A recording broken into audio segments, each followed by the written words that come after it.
जय हिंद प्यारे साथियों, कैसे हैं सभी के सभी। आशा करते हैं कि आप सभी मस्त होंगे। आप सभी एकदम एग्ज़ाम 2026 की तैयारी ज़ोर शोर से कर रहे होंगे।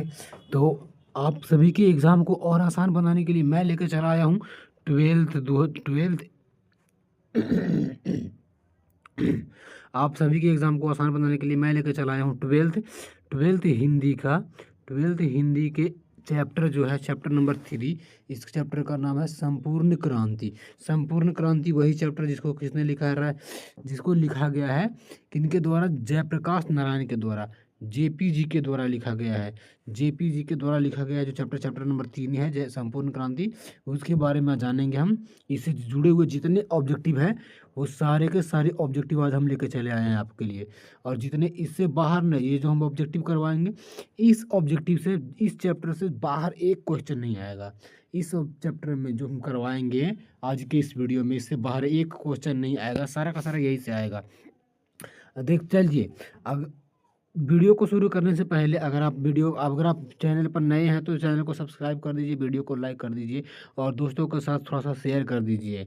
तो आगे बढ़ते हैं अपना पहला क्वेश्चन की तरफ। पहला क्वेश्चन हमारा कहता है कि किसने कहा था किसने कहा था कि अभी न जाने कितने मीलों इस देश की जनता को जाना है। यह बात किसने कहा था कि अभी न जाने कितने मील देश के जनता को जाना है। जेपी जी सबसे पहले ही बोले थे कि मतलब ये किसने कहा था।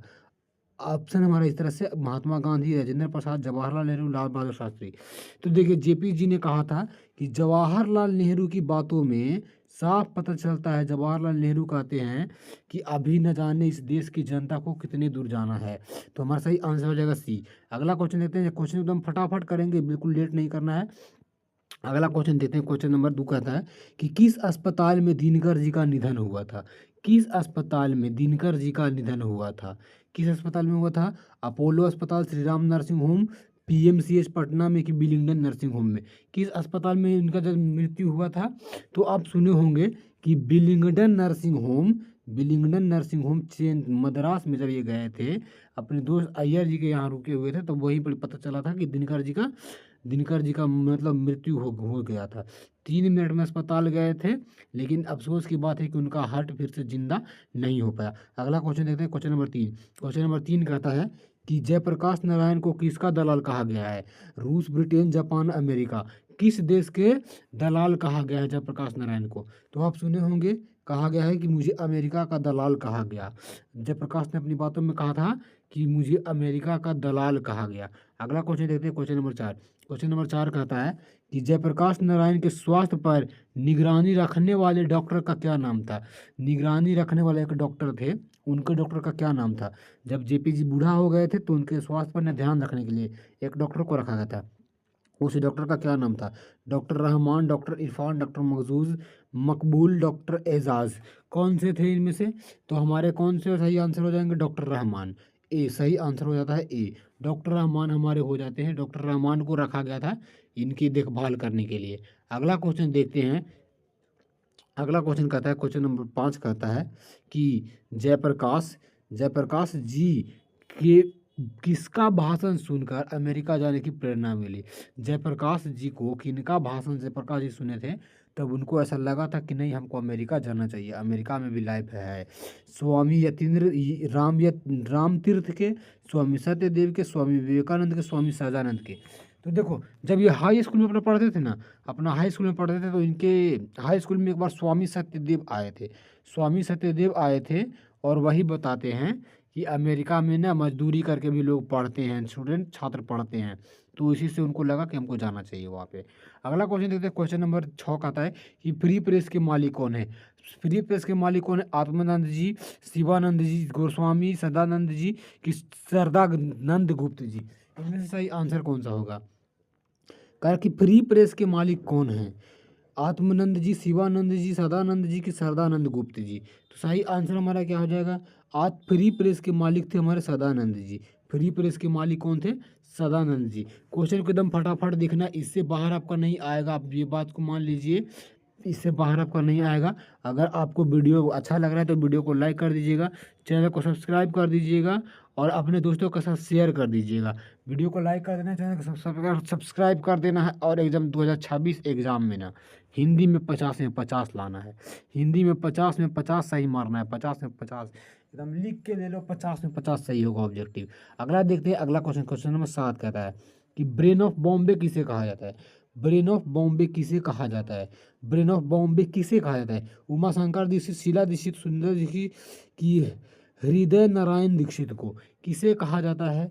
उमा शंकर दीक्षित को ब्रेन ऑफ बॉम्बे कहा जाता है। उमा शंकर दीक्षित को, उमा शंकर दीक्षित को ब्रेन ऑफ बॉम्बे कहा जाता है। अगला क्वेश्चन देखते हैं, क्वेश्चन नंबर 8। एकदम फटाफट चलना है, एकदम पूरा स्पीड, फुल स्पीड में चलना है। जयप्रकाश नारायण ने आईएससी की परीक्षा कहाँ से पास की थी। जयप्रकाश नारायण ने आईएससी की परीक्षा कहाँ से पास की थी। तो देखो जेपी जी तो बिहार के थे, जेपी जी कहाँ के थे, बिहार के थे। वही क्वेश्चन पूछ रहा है कि आईएससी कहाँ से पास की थी। Patna college, Patna science college की, हिंदू विश्वविद्यालय की, बिहार विद्यापीठ से। आईएससी की बात करेंगे तो आईएससी इन्होंने बिहार विद्यापीठ से पास किया था। आईएससी बिहार विद्यापीठ से इन्होंने पास किया था। आईएससी बिहार विद्यापीठ से इन्होंने पास किया है। अगला क्वेश्चन देखते हैं, क्वेश्चन नंबर 9। क्वेश्चन नंबर 9 कह रहा है, 10th वाला एकदम हिस्ट्री वाला सवाल आ रहा है कि लेनिन की मृत्यु कब हुई थी। लेनिन की मृत्यु कब हुई थी। लेनिन की मृत्यु कब हुई थी, 1925, 1932, 1938, 1924 में। लेनिन की मृत्यु कब हुई थी, 1924 में। लेनिन की मृत्यु 1924 में हुई थी। उसके बाद अगला क्वेश्चन कहते हैं कि जयप्रकाश जी मार्क्सवादी कब बने। जयप्रकाश जी मार्क्सवादी कब बने, 1928, 1927, 1938, 1924। जयप्रकाश जी मार्क्सवादी कब बने थे। तो देखो जैसे ही लेनिन की मृत्यु हुई थी ना, लेनिन की मृत्यु के उपरांत तुरंत ही ये मार्क्सवादी बन गए थे। तो हम कहेंगे इसका सही आंसर हो जाएगा 1924 में। लेनिन की मृत्यु के उपरांत ये तुरंत ही बन गए थे मार्क्सवादी। अगला देखते हैं, क्वेश्चन नंबर 11। फर्नीश्वर नाथ रेणु कह रहा है, क्वेश्चन नंबर 11 कि फर्नीश्वर नाथ रेणु की पुस्तक कौन है। निम्न में से कौन फर्नीश्वर नाथ रेणु की पुस्तक है। सत्यकाम, कुरुक्षेत्र, उस जनपद का कवि हूँ कि मैला आंचल। सही आंसर क्या हो जाएगा, कह रहा है कि फर्नीश्वर नाथ के कौन सा, फर्नीश्वर नाथ रेणु का जो है पुस्तक वो कौन सा है। सत्यकाम, कुरुक्षेत्र, मैं उस जनपद का कवि हूँ कि मैला आंचल। देखो ये जो है कुरुक्षेत्र तो है मेरे दोस्त, इनका है, दिनकर जी का है। मैला आंचल जो है, मैला आंचल ये रेणु जी का है। फर्नीश्वर नाथ रेणु का ये कविता है, पुस्तक है मैला आंचल। अगला क्वेश्चन देखते हैं, क्वेश्चन नंबर 12। 1974 में बिहार प्रदेश के मुख्यमंत्री कौन थे। 1974 में बिहार प्रदेश मतलब बिहार, जब 1974 में ये भाषण दे रहे थे, पटना गांधी मैदान में इनका भाषण चल रहा था।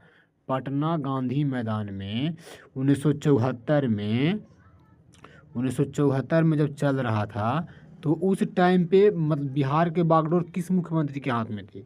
कृष्णा वल्लभ सहाय, अब्दुल गफूर की, अनुग्रह नारायण सिंह की, महामाया प्रसाद। उस टाइम में ना 1974 में आपको पता होगा अब्दुल गफूर साहब जो थे, अब्दुल गफूर साहब, इन्होंने बोला भी था कि गफूर साहब अब मंत्री हैं, तो अब्दुल गफूर थे उस टाइम में। अगला क्वेश्चन देखते हैं, क्वेश्चन नंबर 13। क्वेश्चन नंबर 13 कह रहा है कि किसे लोक नायक के नाम से जाना जाता है। यहाँ पे टाइपिंग में थोड़ा सा डिफॉल्ट हो गया, टाइपिंग में थोड़ा सा गलती हो गया, लोक नायकू नहीं होगा, लोक नायक होगा। लोक नायक किसे कहता है। महात्मा गांधी को, जयप्रकाश नारायण को, महाकवि को, महाकवि जायसी को कि बाल गंगाधर तिलक को। देखो लोक नायक किसे कहा जाता है, जेपी जी को ही लोक नायक कहा जाता है। जेपी जी की को ही लोक नायक कहा जाता है। क्वेश्चन नंबर 14 की ओर बढ़ते हैं। क्वेश्चन नंबर 14 कहता है, क्वेश्चन नंबर 14 कह रहा है कि जयप्रकाश नारायण का जन्म कब हुआ था। जयप्रकाश नारायण का जन्म कब हुआ था। ऑप्शन हमारे कुछ इस तरह से हैं, 11 अक्टूबर 1902 को, 8 अक्टूबर 1904 को, 8 सितंबर 1903 को, 18 अक्टूबर 1902 को। जयप्रकाश जी का जन्म कब हुआ था। देखो जेपी जी का जन्म जो हुआ था, जेपी जी का जन्म हुआ था 11 अक्टूबर 1902 को। 11 अक्टूबर 1902 को जयप्रकाश जी का जन्म हुआ था। अगला क्वेश्चन में, अगला क्वेश्चन की ओर बढ़ेंगे, अगला क्वेश्चन की ओर बढ़ेंगे, क्वेश्चन नंबर 15 देखेंगे। क्वेश्चन नंबर 15 कह रहा है, क्वेश्चन नंबर 15 कहता है कि जयप्रकाश नारायण की पत्नी का क्या नाम था। ये वाला बहुत सब्जेक्टिव में भी पूछता है कि जयप्रकाश नारायण की पत्नी का क्या नाम था। क्या नाम था? लीलावती, अमरावती, प्रभावती की प्रभासी। तो इनकी पत्नी का ना दोस्त प्रभावती देवी नाम था। इनकी पत्नी का प्रभावती देवी नाम था, प्रभावती देवी।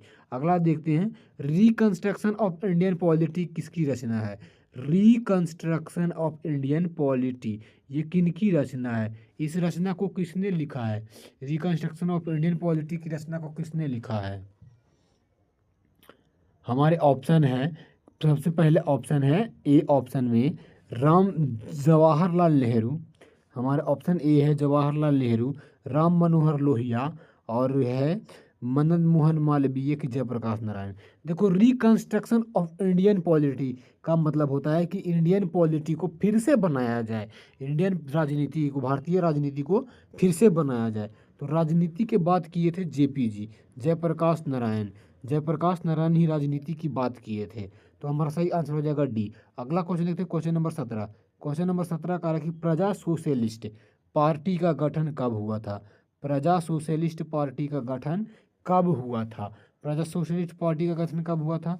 ऑप्शन कुछ इस तरह से 1952, 1949, 1947, 1962। प्रजा सोशलिस्ट का गठन कब हुआ था? तो प्रजा सोशलिस्ट का गठन हुआ था ना दोस्त 1952 में हुआ था। प्रजा सोशलिस्ट का गठन हुआ था 1952 में। अगला क्वेश्चन देखते हैं, क्वेश्चन नंबर 18। क्वेश्चन नंबर 18 कह रहा है कि जयप्रकाश नारायण को भारत रत्न की उपाधि दी गई थी। भारत रत्न की उपाधि दी गई थी। जयप्रकाश नारायण को भारत रत्न की उपाधि कब दी गई थी? कब दिया गया था? 1900, ऑप्शन कुछ इस तरह से 1990 में, 1998 में, 1978 में कि 1974 में। कब दिया गया था? तो देखो, भारत रत्न की इनको उपाधि ना 1998 में दिया गया था। भारत रत्न की उपाधि इनको 1998 में दिया गया था। सही आंसर हमारा हो जाएगा बी। अगला क्वेश्चन, उर्वशी किसकी रचना है? उर्वशी किसकी रचना है? उर्वशी किसकी रचना है? क्वेश्चन है 19 नंबर, उर्वशी किसकी रचना है? ऑप्शन है रामधारी सिंह दिनकर, मोहन लाल महतो वियोगी, सुमित्रा नंदन पंत और जयप्रशंकर प्रसाद। तो देखो, उर्वशी जो रचना है वो रामधारी सिंह दिनकर की रचना है। उर्वशी रामधारी सिंह दिनकर की रचना है। अगला क्वेश्चन कह रहा है कि अगला क्वेश्चन है हमारा क्वेश्चन नंबर 20, माटी की मूर्तें, माटी की मूर्तें किसकी रचना है? रामधारी सिंह। हमारे ऑप्शन है रामधारी सिंह दिनकर, रामवृक्ष बेनीपुरी, गजानन मुक्तिबोध की, आरसी प्रसाद सिंह। माटी की मूर्ति किसकी रचना है? माटी की मूर्ति के बात करेंगे तो हमारा सही आंसर हो जाएगा रामवृक्ष बेनीपुरी। हमारे भाई बोलते हैं कि भाई बेनीपुरी जी, भाई बेनीपुरी जी की माटी की मूर्ति, माटी की मूर्ति बेनीपुरी जी, रामवृक्ष बेनीपुरी की रचना है। अगला क्वेश्चन देखते हैं, क्वेश्चन नंबर 21, दिनकर जी किस लिए प्रसिद्ध हैं? दिनकर जी किस लिए प्रसिद्ध हैं? साहित्य रचना के लिए, संगीत रचना के लिए, मूर्ति निर्माण के लिए कि उपन्यास लेखन के लिए? दिनकर जी किसके लिए प्रसिद्ध हैं? दिनकर जी साहित्य लिखते हैं ज़्यादा, संगीत लिखते हैं, मूर्ति निर्माण के लिए प्रसिद्ध हैं कि उपन्यास के लेखन के लिए? तो देखो, मूर्ति जो हैं, दिनकर जी जो हैं वो ज़्यादातर साहित्यिक रचना ज़्यादा लिखते हैं। साहित्यिक रचनाएं इनकी ज़्यादा होती हैं, तो हम कहेंगे साहित्य रचना के लिए। अगला क्वेश्चन होता है, अगला क्वेश्चन क्वेश्चन नंबर 22 कह रहा है कि जयप्रकाश नारायण को भारत की जनता किस नाम से याद करती है? जयप्रकाश नारायण को भारत की जनता किस नाम से याद करती है? समाज नायक, देश नायक, लोक नायक की जन नायक? देखो, भारत की जनता उनको कहती है लोक नायक जयप्रकाश नारायण, जेपी, लोक नायक जेपी जी, लोक नायक के नाम से इनको जानती है। भारत की जनता या बिहार की जनता खास करके इनको बोलता है लोक नायक, लोक नायक, लोक नायक, लोक नायक कहता है। अगला देखते हैं, अगला question, question number 23। Question number 23 कह रहा है कि जयप्रकाश नारायण ने संपूर्ण क्रांति वाला ऐतिहासिक भाषण कब और कहाँ दिया था? कब और कहाँ दिया था?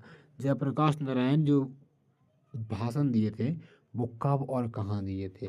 इलाहाबाद में 5 जून 1977 को, रांची में 5 जून 1975 को, जमशेदपुर में 5 जून 1973 को कि पटना में 5 जून 1974 को।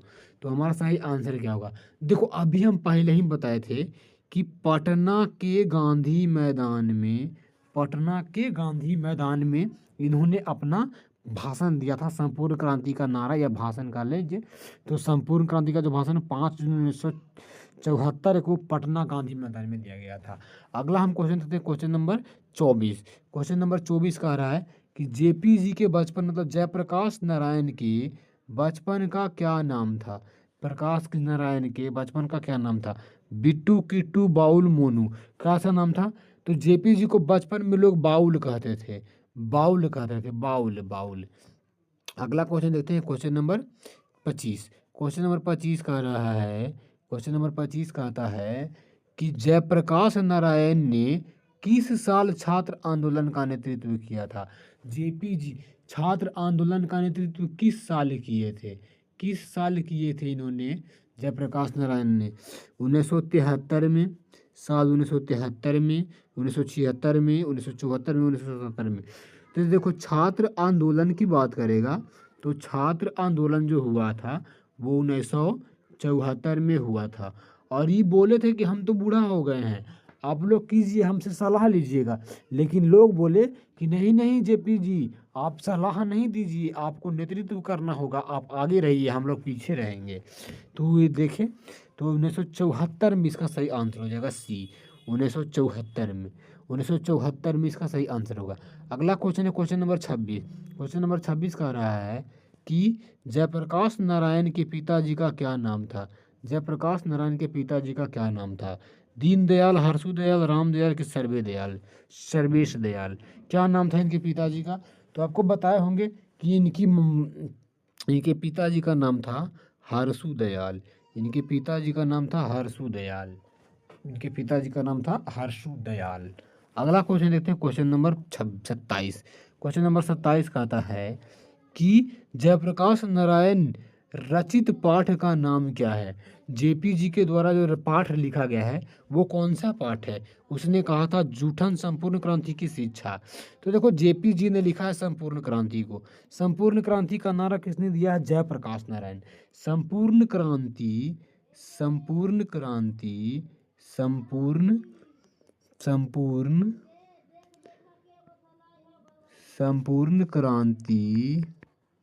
संपूर्ण क्रांति का नारा किसने दिया है? जेपी जी ने दिया है, जयप्रकाश नारायण ने। अगर आपको कोई क्वेश्चन समझ में आ रहा होगा, अगर आपको वीडियो अच्छा लग रहा होगा तो वीडियो को मेरे भाई एक बार जोर से दबा कर लाइक कर दो, चैनल को सब्सक्राइब कर दो, ताकि हमको भी थोड़ा अच्छा लगे, पढ़ाने में मज़ा आ जाए। और एकदम आप गर्दा छोड़ा देना है, एक क्वेश्चन छोड़ना नहीं है। अगला हम क्वेश्चन को देखेंगे, क्वेश्चन नंबर 28 का है कि संपूर्ण क्रांति क्या है? संपूर्ण क्रांति क्या होता है? संपूर्ण क्रांति जो है हमारा, संपूर्ण क्रांति क्या है? अगला क्वेश्चन कह रहा है कि संपूर्ण क्रांति क्या है? संपूर्ण क्रांति निबंध है, भाषण है, कहानी है कि इनमें से कोई नहीं? क्या है संपूर्ण क्रांति? तो संपूर्ण क्रांति एक भाषण है। अगला क्वेश्चन देखते हैं, क्वेश्चन नंबर 29। क्वेश्चन नंबर 29 कह रहा है कि संपूर्ण क्रांति किसकी देन है? संपूर्ण क्रांति किसकी देन है? राम मनोहर लोहिया, डॉक्टर अंबेडकर, कर्पूरी ठाकुर की जयप्रकाश नारायण। संपूर्ण क्रांति का नारा किसने दिया था? जेपी ने, जयप्रकाश नारायण ने संपूर्ण क्रांति का नारा दिया था। क्वेश्चन नंबर 30 को देखते हैं। क्वेश्चन नंबर 30 का रहा संपूर्ण क्रांति पाठ में दिया गया भाषण किसका है? संपूर्ण क्रांति पाठ में जो भाषण दिए हैं वो कौन दिया है भाषण जी? किसने दिया है? जयप्रकाश नारायण का, रामधारी सिंह दिनकर का कि भगत सिंह का कि इनमें से कोई नहीं? तो संपूर्ण क्रांति का जो भाषण दिए हैं वो कौन दिए हैं दोस्त? वो दिए हैं जयप्रकाश नारायण जी। जयप्रकाश नारायण ने इस भाषण को दिया है। अगला क्वेश्चन देखते हैं, क्वेश्चन नंबर 31। क्वेश्चन नंबर 31 कह रहा है कि जयप्रकाश नारायण का जन्म कब हुआ था? जयप्रकाश नारायण का जन्म कहाँ हुआ था? जयप्रकाश नारायण का जन्म कहाँ हुआ था?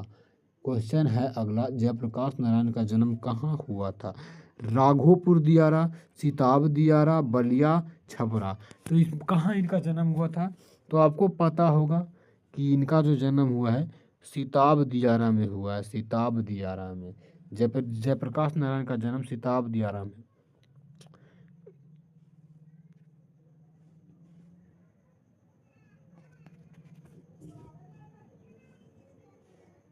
अगला क्वेश्चन देखते हैं, क्वेश्चन नंबर 32। क्वेश्चन नंबर 32 कह रहा है, क्वेश्चन नंबर 32 कहता है कि 1974 में छात्र आंदोलन का नेतृत्व किसने किया? आपके तो क्वेश्चन बताया दी, 1974 में किसने किया था? जयप्रकाश नारायण जी ने। जयप्रकाश नारायण जी ने ही इसका नेतृत्व किया था। क्वेश्चन है अगला कि संपूर्ण क्रांति की शुरुआत कब हुई थी? संपूर्ण क्रांति की शुरुआत कब हुई थी? 1974 में, 75 में, 76 में कि 77 में? तो आपको पता होगा कि संपूर्ण क्रांति की शुरुआत कब हुई थी? 1974 से।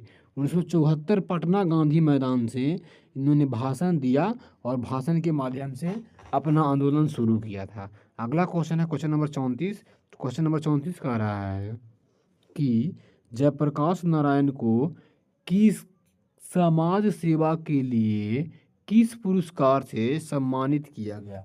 समाज सेवा के लिए इनको कौन सा पुरस्कार दिया गया था? अर्जुन पुरस्कार, नोबेल पुरस्कार, मैग्सेसे पुरस्कार की गांधी सम्मान? तो देखो समाज सेवा के लिए ना इनको जो पुरस्कार दिया गया था उस पुरस्कार का नाम था मैग्सेसे अवार्ड। मैग्सेसे अवार्ड इनको दिया गया था। मैग्सेसे अवार्ड, मैग्सेसे अवार्ड से इनको सम्मानित किया गया था समाज सेवा के लिए। अगला क्वेश्चन देखते हैं, क्वेश्चन नंबर 35। क्वेश्चन नंबर 35 कह रहा है कि जयप्रकाश नारायण मद्रास में अपने किस मित्र के साथ रुके थे? किस मित्र के साथ रुके थे? जेपी जी किस मित्र के साथ रुके थे? ऑप्शन में गंगा बाबू, दिनकर जी, ईश्वर अय्यर की भगवान अय्यर। तो देखो वो बोले थे कि हम मद्रास में ना अपने दोस्त ईश्वर अय्यर के यहाँ रुके थे। ईश्वर अय्यर के यहाँ रुके थे, तो ईश्वर अय्यर हमारा सही आंसर हो जाएगा। अगला क्वेश्चन देखते हैं, क्वेश्चन नंबर 36। क्वेश्चन नंबर 36 कह रहा है, क्वेश्चन नंबर 36 कहता है कि जयप्रकाश नारायण के अनुसार देश का अविष्ठा किसके हाथों में है? देश की अविष्ठा किसके हाथों में है? कहने का मतलब है कि जयप्रकाश नारायण के अनुसार देश का आने वाला कल किसके हाथों में है? नेताओं के हाथों में, नई पीढ़ियों के हाथों में, पुरानी पीढ़ियों के हाथों में, पूंजीपतियों के हाथों में? देखो बहुत सारे जो लोग होते हैं ना वो एकदम पढ़ते नहीं हैं और उनको लगता है कि देश के अविष्ठा के देश के हाथ में है, तो नेता के हाथ में मार देते हैं, तुरंत नेता के हाथ में मार के आप चलाते हैं। नहीं दोस्त, गलत हो जाएगा, तुम गलत मार दोगे। सही आंसर होता है नई पीढ़ियों के हाथों में। नई पीढ़ी चाहेगी तो उठा के कुछ भी कर सकती है। नई पीढ़ियों के हाथों में हमारा ये सही आंसर हो जाएगा बी। अगला क्वेश्चन देते हैं, क्वेश्चन नंबर 37। 37 नंबर क्वेश्चन कह रहा है कि दिनकर जी को किसके घर पर दिल का दौरा पड़ा था? दिनकर जी को किसके घर पर दिल का दौरा पड़ा था? अब तब भी तो बताए थे, रामनाथ जी गोयनका के घर, गंगा बाबू के घर, जयप्रकाश नारायण के घर, कि ईश्वर अय्यर के घर? तो देखो दिनकर जी को न दिल का दौरा पड़ा था रामनाथ जी गोयनका, रामनाथ जी गोयनका के यहाँ। और रामनाथ जी गोयनका ने तुरंत ही फोन किया एकदम अस्पताल में। 3 मिनट में, लिख याद कर लेना इस लाइन को, 3 मिनट में अस्पताल पहुँचे। वहाँ सारा डॉक्टर साहब सामान औजार लेके तैयार था, लेकिन अफसोस दिनकर जी का हार्ट फिर से जिंदा नहीं हो पाया। Question number 38। क्वेश्चन नंबर 38 कह रहा है कि संपूर्ण क्रांति का नारा किसने दिया था? संपूर्ण क्रांति का नारा किसने दिया था? किसने दिया संपूर्ण क्रांति का नारा? दिनकर जी, जयप्रकाश नारायण, मोरारजी देसाई की ईश्वर अय्यर? जी जयप्रकाश नारायण दिए हैं भाई, जयप्रकाश नारायण दिए हैं। संपूर्ण क्रांति का नारा जेपी बाबू दिए हैं। क्वेश्चन नंबर 39 देखते हैं। 39 नंबर क्वेश्चन कर रहा है कि जयप्रकाश नारायण ने बिहार विद्यापीठ से कौन सी परीक्षा दी है? बिहार विद्यापीठ से कौन सी परीक्षा दी है? मैट्रिक की, हार का, आईएससी की, बीए की, कि इनमें से कोई नहीं? तो देखो इन्होंने ना बिहार विद्यापीठ से, बिहार विद्यापीठ से आपको याद करना है, अभी बताए थे कुछ देर पहले कि आईएससी का एग्ज़ाम दिए थे बिहार विद्यापीठ से। क्वेश्चन नंबर अगला देखेंगे, क्वेश्चन नंबर कितना है जी? 40। क्वेश्चन नंबर 40 है कि पुलिस के बड़े उच्च अधिकारियों ने किसके मुंह से सुना था कि जयप्रकाश नारायण नहीं होते तो बिहार जल गया होता। कि पुलिस के बड़े उच्च अधिकारी सुने थे कि अगर जेपी बाबू नहीं होते तो बिहार जल गया होता। ये बात कौन बोल रहा था? ये बात कौन बोल रहे थे? दिनकर जी बोल रहे थे, बेनीपुरी जी, गोयनका जी, की दीक्षित जी? देखो ये बात जो बोल रहे थे ये दीक्षित जी बोल रहे थे। एक टाइम पे क्या हुआ था ना कि इनके जो ये जो कर रहे थे, आंदोलन कर रहे थे, तो आंदोलन पर गोली वगैरह चलने लगा था। तो उस बात पे ना स्टूडेंट जो छात्र थे वो बोले जेपी जी से कि आप सिर्फ एक बार ऑर्डर दीजिए, बाकी हम लोग संभाल लेंगे। लेकिन इन्होंने कहा कि नहीं नहीं, हमें झगड़ा नहीं करना है, हमें शांति से हर सा काम को करना है। तो ये दीक्षित जी ये बात बोल रहे थे। अगला क्वेश्चन देखते हैं। क्वेश्चन नंबर कितना है जी? 41 नंबर क्वेश्चन है। 41 नंबर क्वेश्चन कह रहा है कि जयप्रकाश नारायण किस मित्रता को ठोस मानते थे? जयप्रकाश नारायण जी किस मित्रता को ठोस मानते थे?